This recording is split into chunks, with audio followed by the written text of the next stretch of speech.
আমার প্রতিটি পেশেন্টই কমনলি আমাকে যারাই হাঁটুর সমস্যা নিয়ে আসে সেই তাদের একটা কমন কোশ্চেন হচ্ছে যে স্যার আমার হাঁটু ক্ষয়টি কী কারণে হলো। তো কমনলি বাংলাদেশের প্রেক্ষাপটে হাঁটু ক্ষয়ের কারণ হচ্ছে গিয়া প্রথম হচ্ছে গিয়া বয়স এবং পরে হচ্ছে গিয়া ওজন, শরীরে হাইট অনুযায়ী ওজন। এটার দুটি কারণে হাঁটুর আসলে ক্ষয় হয় হলো, এটাকে বলে অস্টিওআর্থ্রাইটিস। কমন কথাটি আগে বলে নিলাম, বাংলাদেশে কমনলি হাঁটু ক্ষয়ের কারণ হচ্ছে অস্টিওআর্থ্রাইটিস। বয়সের সাথে সাথে ওয়্যার অ্যান্ড টিয়ার হবে, সেটাই আর্টিকুলার কার্টিলেজ তার ক্ষয় হয়।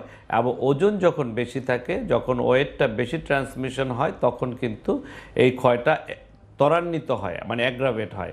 এই জন্য একটা অস্টিওআর্থ্রাইটিস ডেভেলপ করে। এটা একটি কমন কজ। এছাড়া ডিজিজ আছে, ডিজিজের মধ্যে যেটা হচ্ছে রিমাটয়েড আর্থ্রাইটিস, এটাতে হাঁটু ক্ষয় হয়, যে কোনো জোড়াই ক্ষয় হতে পারে, বাট হাঁটু কমন।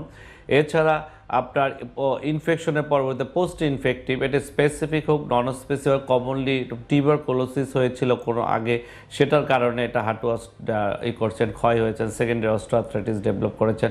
এছাড়া পোস্ট ট্রমাটিক আগে তার অ্যারাউন্ড দ্য নিতে কোনো ফ্র্যাকচার হয়েছিল অথবা ইন্টারআর্টিকুলার ফ্র্যাকচার ছিল, ট্রিট করা হয়েছিল, তার পরবর্তীতে অস্টিওআর্থ্রাইটিস ডেভেলপ করেছেন। আর এর পরবর্তীতে যেটি একটি হয়, সেটা আমাদের দেশে খুব কমনলি যেটা হয় সেটা হচ্ছে লিগামেন্টাস ইনজুরি। যে কোনো লিগামেন্ট এসসিএল অথবা পিসিএল ইনজুরি হওয়ার পরে সে ট্রিট করলো না, ট্রিট না করার পরবর্তীতে 5 বছর পরে অস্টিওআর্থ্রাইটিস ডেভেলপ করা, এই অস্টিওআর্থ্রাইটিসটা অ্যাগ্রাভেট করে, খুব আর্লি অস্টিওআর্থ্রাইটিস ডেভেলপ হয়।